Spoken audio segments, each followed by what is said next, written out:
Il y a 3 jours, Donald Trump avait fait une annonce disant que l'Iran a capitulé. Et c'était suite à une déclaration de Pezeshkian, le président iranien, qui disait que je demande pardon aux monarchies du Golfe, à toutes les monarchies pour avoir bombardé sur leur territoire. Je leur demande pardon et leur dire, dans cette même déclaration, l'Iran ne va plus jamais vous bombarder, à condition que vous ne laissiez plus l'Amérique utiliser votre territoire pour bombarder l'Iran. C'était ça. Donald Trump a vu ça comme une capitulation. Mais en réalité, on a vu la suite de l'histoire. La suite de l'histoire, c'est que la guerre continue jusqu'à présent. Maintenant, qu'est-ce qui est important dans cette communication de Pezeshkian? Il y a 2 éléments à savoir. C'est une communication de guerre et Pezeshkian cherche à dire aux monarchies du Golfe: abandonnez, rompez votre relation, votre convention de défense avec les États-Unis. Car les États-Unis n'assurent plus votre sécurité, ils vous mettent en insécurité. C'est ça en réalité la communication. Et c'est très important sa déclaration. Parce que vous avez vu que depuis un moment, les monarchies commencent à vraiment s'inquiéter. Parce que tout ce qui faisait la base de leur prospérité est en train de tomber en faillite. Les monarchies ont construit leur économie autour du pétrole. Et depuis plus de 20 ans ou plus, ils sont en train de diversifier, sachant que la fin du pétrole est proche. Donc, il faudra mettre en place un système post-pétrole, axé sur l'attractivité et le secteur tertiaire, tout ce qui est tourisme, banque, assurance et autres. Mais avec cette guerre, ils ont vu comment en moins de 24 heures, tout est en train de s'effondrer comme un château de cartes. Et ça porte atteinte réellement à l'avenir de ces monarchies-là. C'est à ce moment-là qu'ils ont commencé à se dire, il faut qu'on trouve au moins. Ils se sont réunis, ils demandent l'arrêt immédiat des hostilités. Parce que c'est eux les plus grands perdants en réalité. Les plus grands perdants, ce n'est absolument pas l'Iran, parce que l'Iran peut tenir cette guerre pendant des mois. Les États-Unis, on les connaît, ils ne gagnent jamais de guerre, ils foutent le bordel, ils s'enfuient. Donc, les monarchies, qu'est-ce qu'ils doivent, qu'est-ce qu'ils ont vu? Ils ont bâti leur économie sur l'attractivité, l'image, le rêve de l'autre de venir habiter chez vous, de venir investir chez vous, le luxe. Est-ce que ça peut prospérer dans un pays où vous voyez des drones kamikazes s'écraser sur des hôtels voisins, sur des résidences parce qu'il y a un représentant israélien ou une délégation américaine dans cet immeuble-là? Ce n'est pas compatible. Ce n'est absolument pas compatible.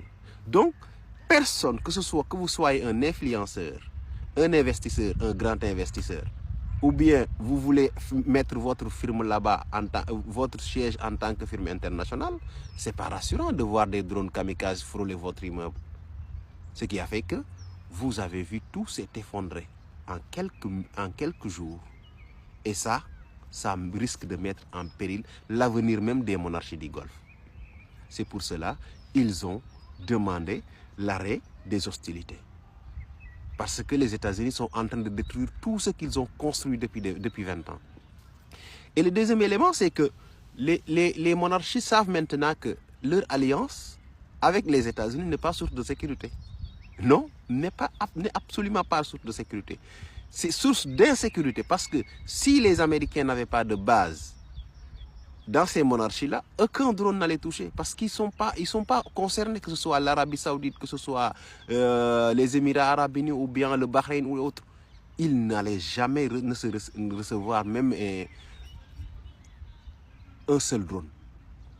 Donc, là, ils ont découvert que l'alliance avec l'Amérique est source d'insécurité. Et l'autre élément qu'ils ont découvert, c'est que l'Amérique n'est pas indispensable à leur existence.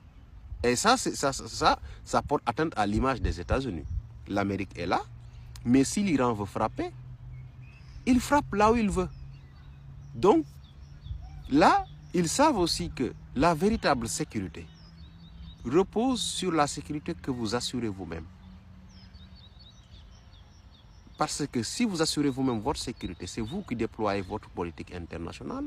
Vous ne vous mettez pas dans des affaires qui ne vous regardent pas, ce qui ne met pas en péril la paix et la stabilité dans votre pays.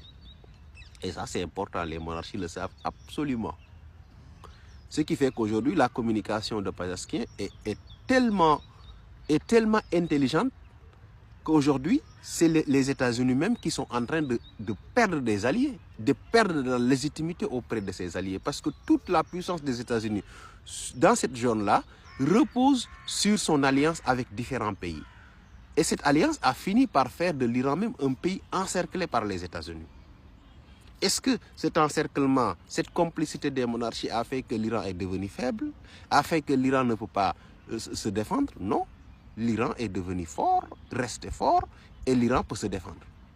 Et je pense que ça va inspirer aujourd'hui à toutes les monarchies de savoir que la véritable sécurité, c'est quand les enfants du pays